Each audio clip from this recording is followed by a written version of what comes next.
and all of our agendas had to be available to the public. Even before the internet was widely available, they were available several days before. So at minimum, I believe that every government agency in the state of New York that's subjected to the open meetings law should provide this information, because the best constituents we have are informed constituents. They have a right to know on what's on the agenda. They have a right to contact their elected officials and to share their concerns. And in cases where that information is not available until the last minute or at the meeting, that denies the public what I believe they are rightly entitled to. So I'm going to sign a bill in a few moments that requires that documents discussed at meetings must be made available to the public upon request or posted on the public body's website at least 24 hours prior to the meeting. And I want to thank the sponsors of this, Senator Anna Kaplan and Assembly Member Amy Paulin. And the whole idea of the open meetings law is to increase transparency and accessibility, and that's exactly what we're going to do.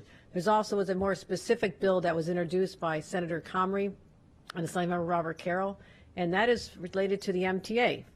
Everybody who lives in the New York City metropolitan area cares about the MTA and how decisions are made. So I will now be mandating that data be published and easily accessible, downloadable, and can be used by the public. And the MTA will designate a data coordinator and have 180 days to publish as much data as it possibly can and feasible in 3 years. So we're going to take a backwards look as well and make sure that data is out there. So transparency is important. We're going to sign a couple bills today, and then I'll give the update.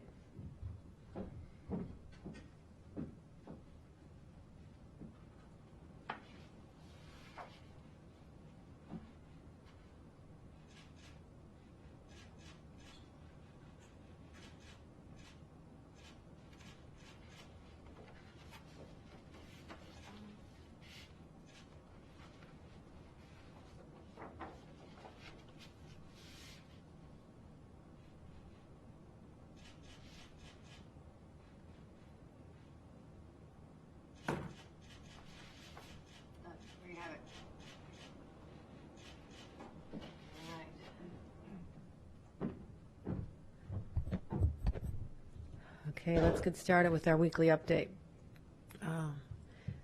Well, since we're requiring transparency in other levels of government, it also starts with our administration. Today I'm also announcing a new data landing page that's live today. Very exciting. And what we've heard over the last few months is that our dashboards appear in different places, they're not easily accessible, and that the residents of this state, as well as the media, ought to be able to go to one common place and access that information with the click. And so we've added our first of new data sets today. There'll be 10 new data sets. So you have the data behind the dashboards. Again, people want to analyze it deeper.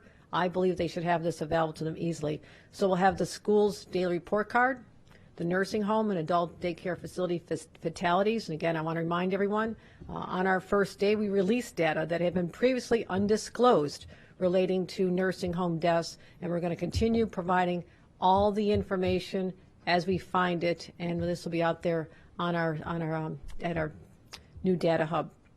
We'll also be sharing vaccine completion by county, hospitalization by gender and zip code, and information on hospitalizations and beds. And over the next few weeks, we're going to continue adding more data sets behind the dashboards whenever they're available, and we can put them out here on this site here. So hopefully people will take advantage of this information. Again, it's all about transparency. We have our daily COVID update as well. Let's get into that. Our percentages stabilizing. 2.58% is our most recent data statewide, and that's our regional positivity rate. We are in a holding pattern in a sense. That's a good place to be, I believe, rather than heading upwards. But you've heard me say it every week. I'm going to continue saying it. We are heading into a vulnerable time, and we are not getting complacent.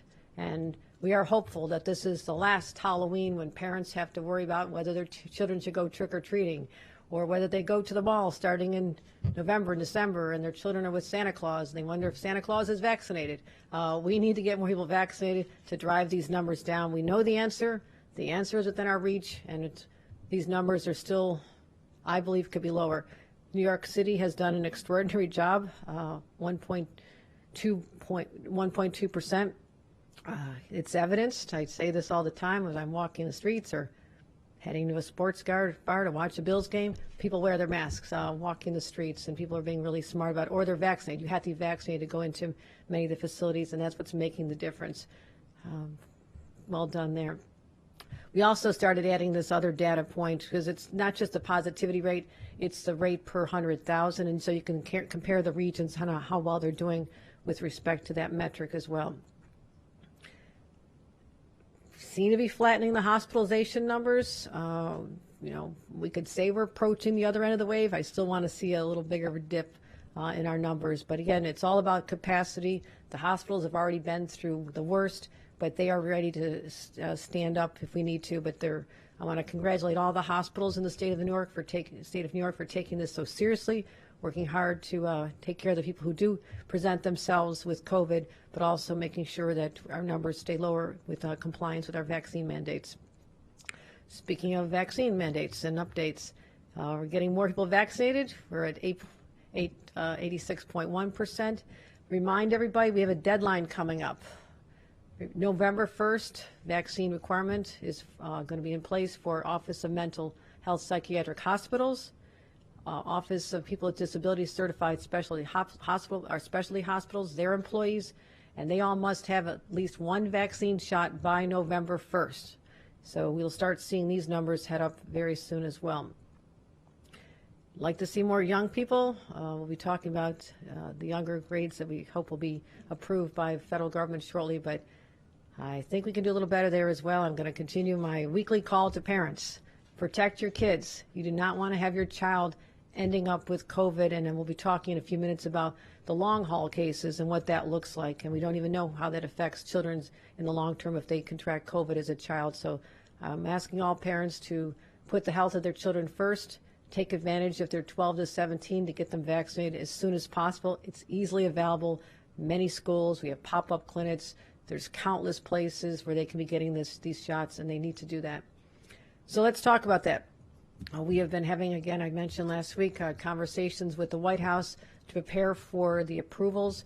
We're expecting sometime in early November, Pfizer doses for children ages 5 to 11. That's 1.5 million children in the state of New York. And we are also having a call. I have a call late Wednesday night, I believe. I'll be speaking to the New York State chapter of the American Academy of Pediatrics. I want to tell them directly from me how important this is, that they make sure that they have the supplies. We'll work with them to have everything they need, and that they have additional staffing brought in. I anticipate, as a mom who took my kids to get doctor appointments and well visits and vaccines for many years, that there could be actually a crush of interest in this, which is good. But I want to make sure that the doctor's offices, where I think the majority of parents will get those vaccines, are ready for this. We're offering our help, but I want them to hear the early warning from us that they'll be having a lot more interest in this, and are they ready for it? So I don't want to just leave it all to the providers as well. I want to make sure we're talking to pharmacists as well, that they're ready to be able to take care of children, urgent care centers, as well as schools. So we have a lot that we're planning for. This is going to be a great opportunity, again, just relieve some of the stress that parents are feeling about the safety and health of their children. So let's start scheduling people, and again, we're going to monitor how long it takes to get children into these, and we'll be adding backfill support wherever necessary. Schools, I believe, are the answer, though. We are aggressively right now connecting schools to provider partners and other community organizations, outreach, education materials. It's all out there right now. We are getting ready for this. But I want the schools to know that we are here to help. We're already in conversation with the school superintendents, letting them know we want this offered in schools, or at least in the immediate vicinity of schools.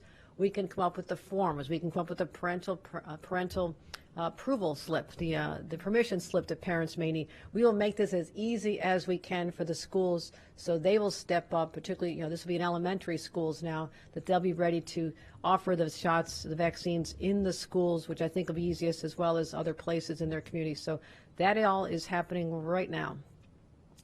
And just again, to the parents, I'm telling the parents, make your appointments now. You don't know, you don't want to hear that the first appointment available is in February, when you want your child to have that shot as soon as possible. So I would encourage parents to start making appointments with their pediatricians, knowing that this is going to be coming out early to mid-November. Breakthrough infections. We had a very high-profile case, Colin Powell, and our sympathies go out to his family and thank him for his extraordinary service to our nation. But his story cannot be hijacked by the anti-vaxxers. He had unique circumstances, as many older people have. They're immunocompromised. There are other circumstances that clearly went into his unfortunate death. And I don't want anyone to say that this is a reason not to get vaccinated, because listen to this. How did he get sick in the first place? Someone who wasn't vaccinated gave him the virus. He certainly had to get that from someone else, and that is what happened. And so if we had more people vaccinated, people even in vulnerable situations wouldn't have contracted COVID. That's the whole system we're talking about. We also have to be protecting each other and realizing that our actions or inaction have consequences that are dire. So our thoughts and our sympathies go out to him, but we do not want that to be the narrative that people who get vaccinated, look at the percentages. The cases are still very small. How many people have been, people who are fully vaccinated who contract COVID, but also our hospitalizations are very manageable. They're small. So that's the story that has to be out there. Booster update, we're going to let people know how many booster shots. We're continuing to go up in our booster shots, waiting for more information from the federal government on how this is all going to work. Right, last week the FDA recommended a Moderna and J&J booster shot, but we're still waiting for final approval on that.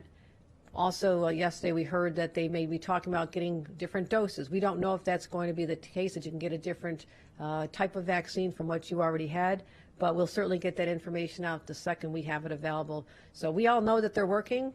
They're helping prevent severe illness, preventing hospitalization and death, even against the Delta variant. So we want to make sure that people continue to get their booster shots if they're eligible. And again, my hope is very soon that we get the okay, we make it as easy as possible.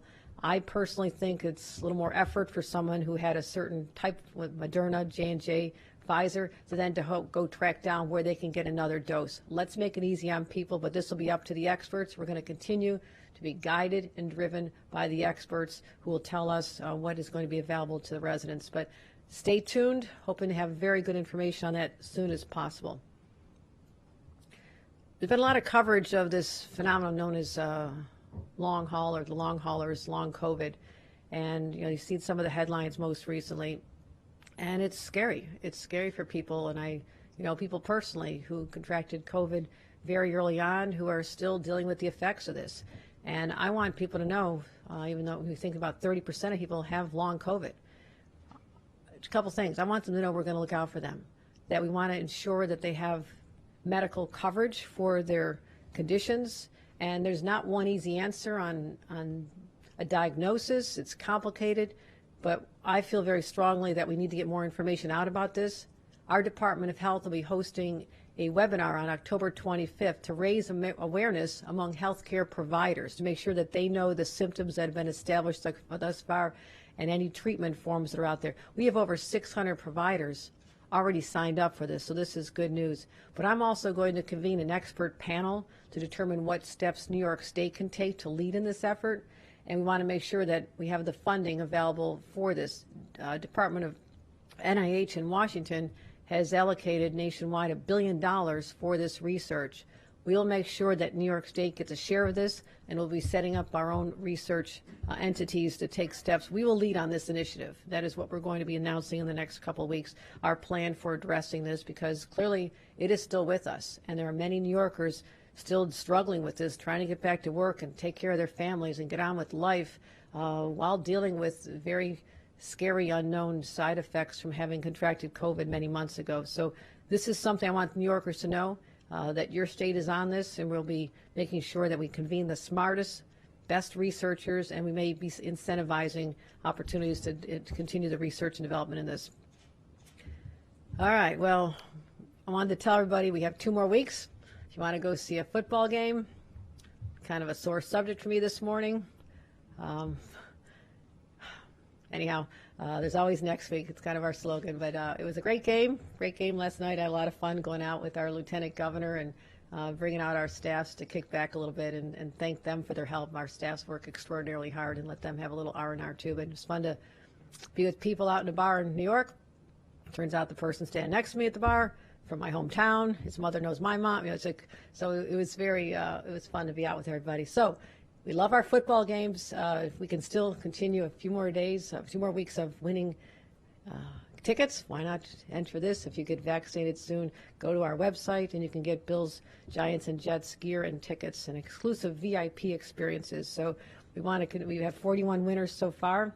And I want to show you a couple of our PSAs that our teams have put forth and to help the overall effort. And I want to thank the members of our New York State teams, the Jets, the Giants, and the Bills, for stepping up. We saw them here a couple weeks ago, and they've done a great job in getting the message out about how important it is for people to get vaccinated. So we want to watch our PSA.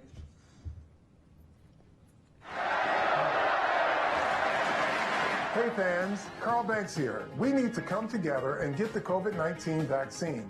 It's the best way that we can protect ourselves, our families, and our football community so we can get back to action safely. I'm vaccinated and I hope you'll join me by getting vaccinated too. And because we at the New York Giants love our fans, once New Yorkers are vaccinated, you can enter our drawing with the New York State Health Department to win big.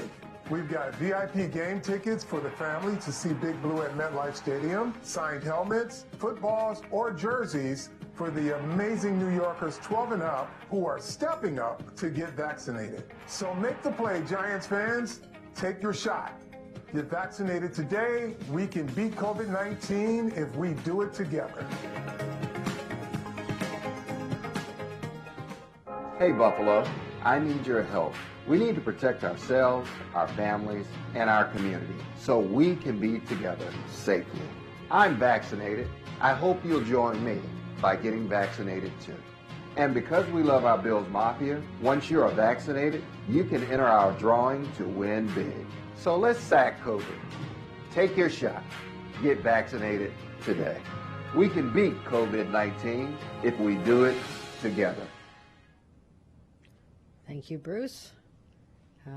I know the Jets had also participated. They did a radio spot for us as well. So we'll take some questions from everybody, and I think we're going to go to Zoom first, but if you want my reflections on the game last night, I wish we had held out for the field goal, but I also trust the judgment of the Buffalo Bills, and 4-2 is not bad, and the numbers are going to continue to increase as we have a winning season. So I'm very excited about that, and finding my predictions for the Super Bowl, I do believe the Buffalo Bills will be in the Super Bowl. But that's another topic. Let's listen to a couple of Zoom questions. Thank you very much, Governor. Your first warning comes from Juliana Bruno at WTEN in Albany. Juliana, your mic is open. Juliana?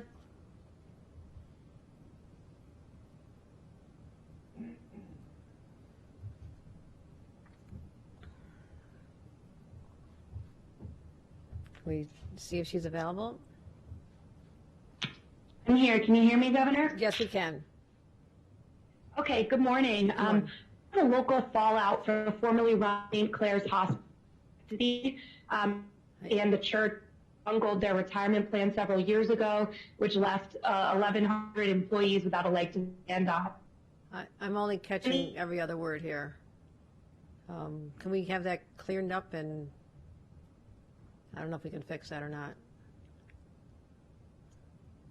While we work on Are you up to? I can't understand what she's saying, yeah. Let's move over to your next question, John Campbell. John, your mic is open. Hi, Governor. Two questions for you. One, Jay Jacobs, the Democratic Party chairman, yesterday made an analogy when he was asked about India Walton, made some sort of analogy to David Duke, the former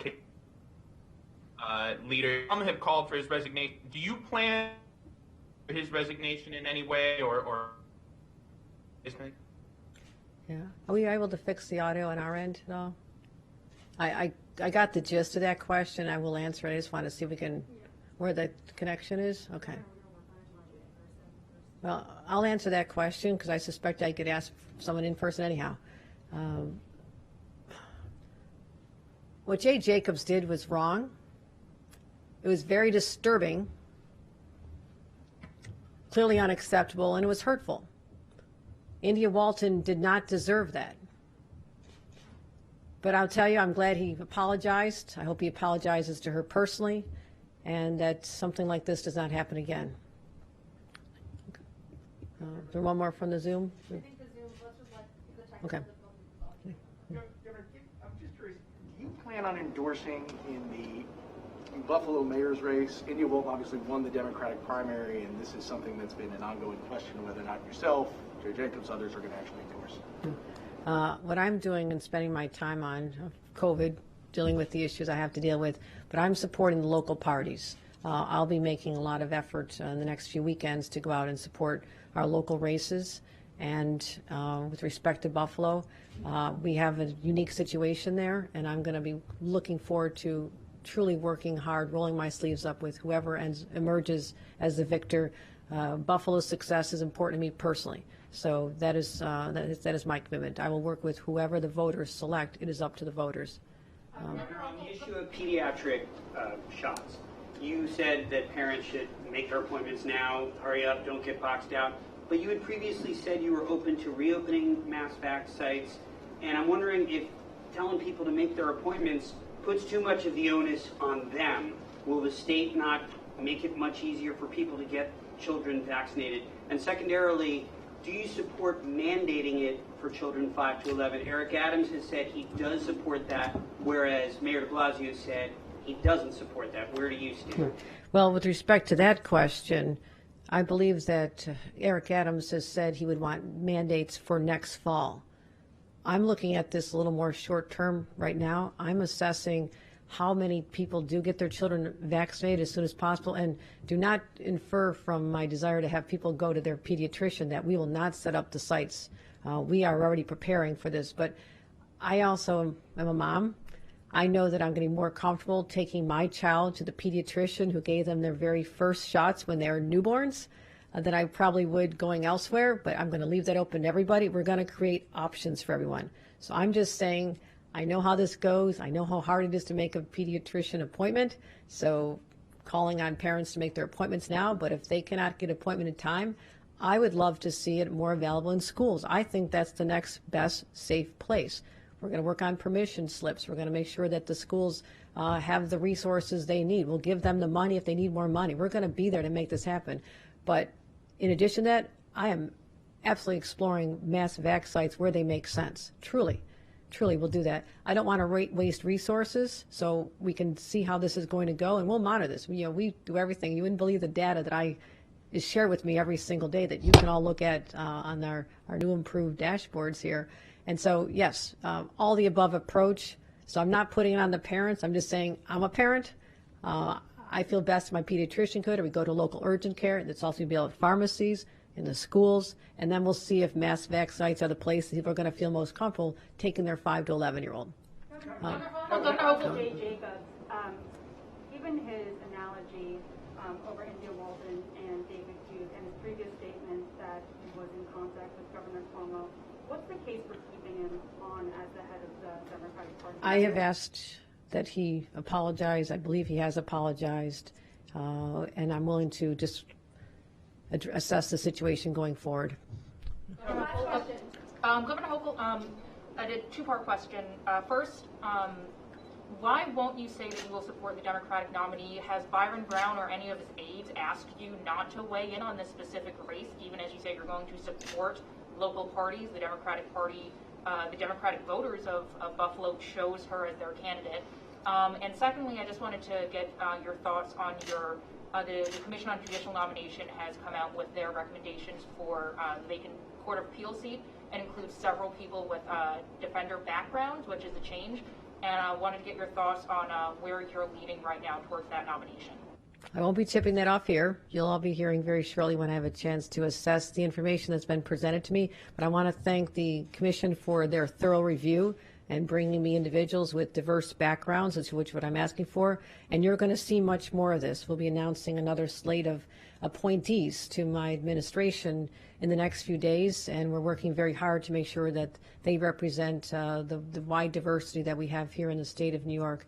Again, with respect to Buffalo, I'm looking forward to working with whoever's elected. Thank you. Why won't you endorse? She was chosen by the people?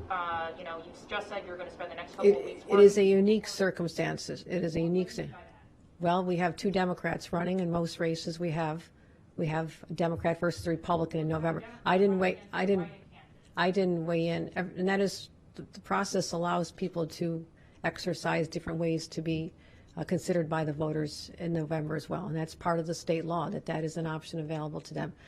My position is I will support whoever emerges from that election, and they will consider me a strong partner because I need them to be successful. He or she, I need them to be successful. It's important for not just my hometown, but the entire state of New York. Thank you, everybody. I appreciate you coming out today.